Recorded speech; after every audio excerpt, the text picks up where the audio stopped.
जय माता दी। राधे राधे।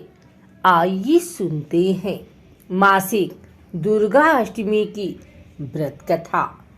पौराणिक मान्यताओं के अनुसार प्राचीन काल में असुर दंभ को महिषासुर नाम के एक पुत्र की प्राप्ति हुई थी, जिसके भीतर बचपन से ही अमर होने की प्रबल इच्छा थी।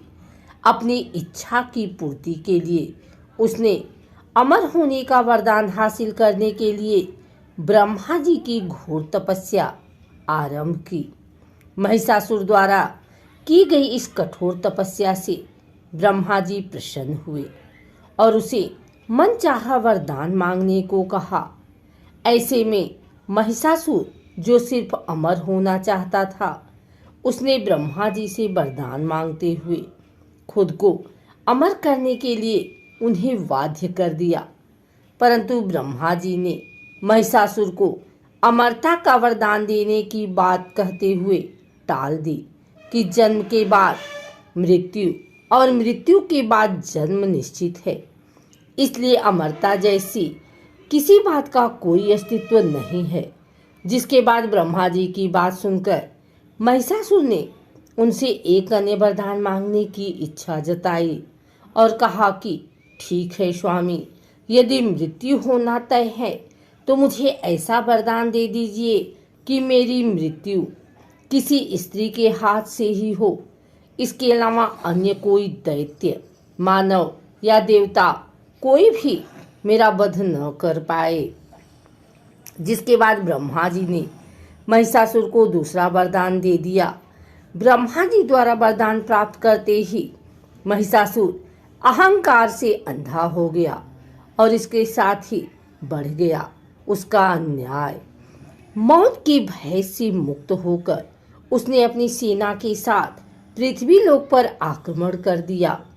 इससे धरती पर चारों तरफ से तबाही मच गई। उसके बल के आगे समस्त जीवों और प्राणियों को नतमस्तक होना ही पड़ा। जिसके बाद पृथ्वी और पाताल को अपने अधीन करने के बाद अहंकारी महिषासुर ने इंद्रलोक पर भी आक्रमण कर दिया, जिसमें उन्होंने इंद्रदेव को पराजित कर स्वर्ग पर भी कब्जा कर लिया। महिषासुर से परेशान होकर सभी देवी देवता त्रिदेवों अर्थात महादेव, ब्रह्मा और विष्णु के पास सहायता मांगने पहुंचे।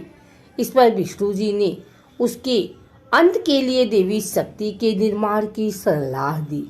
जिसके बाद सभी देवताओं ने मिलकर देवी शक्ति को सहायता के लिए पुकारा और इस पुकार को सुनकर सभी देवताओं के शरीर में से निकले तेज ने एक अत्यंत खूबसूरत सुंदरी का निर्माण किया। उसी तेज से निकली माँ आदिशक्ति, जिसके रूप और तेज से सभी देवता भी आश्चर्यचकित हो गए। त्रिदेवों की मदद से निर्मित हुई देवी दुर्गा को हिमवान ने सवारी के लिए सिंह दिया और इसी प्रकार वहां मौजूद सभी देवी देवताओं ने माँ दुर्गा को अपने एक एक अस्त्र शस्त्र सौंपे और इस तरह स्वर्ग में देवी दुर्गा को इस समस्या हेतु तैयार किया गया। माना जाता है कि देवी का अत्यंत सुंदर रूप देखकर महिषासुर उनके प्रति बहुत आकर्षित होने लगा और उसने अपने एक दूत के जरिए देवी माँ के पास विवाह का प्रस्ताव तक पहुंचाया। अहंकारी महिषासुर की इस ओछी हरकत ने देवी भगवती को अत्यधिक क्रोधित कर दिया। जिसके बाद ही माँ ने महिषासुर को युद्ध के लिए ललकारा। माँ दुर्गा से युद्ध की ललकार सुनकर ब्रह्मा जी से मिले वरदान के अहंकार में अंधे हो चुके महिषासुर उनसे युद्ध करने के लिए तैयार भी हो गया। इस युद्ध में एक एक करके महिषासुर की संपूर्ण सेना का माँ दुर्गा ने सर्वनाश कर दिया। इस दौरान माना ये भी जाता है कि ये युद्ध पूरे 9 दिनों तक चला, जिस दौरान असुरों के सम्राट महिषासुर ने विभिन्न रूप धरकर देवी माँ को छलने की कई बार कोशिश की, लेकिन उसकी सभी कोशिश आखिरकार नाकाम रही और देवी भगवती ने अपने चक्र से इस युद्ध में महिषासुर का सिर काटते हुए उसका वध कर दिया। इस तरह देवी भगवती के हाथों महिषासुर की मृत्यु संभव हो पाई। माना जाता है कि जिस दिन मां भगवती ने स्वर्गलोक, पृथ्वीलोक और पाताल लोक को महिषासुर के पापों से मुक्ति दिलाई, उस दिन से ही दुर्गा अष्टमी का पर्व प्रारंभ हुआ।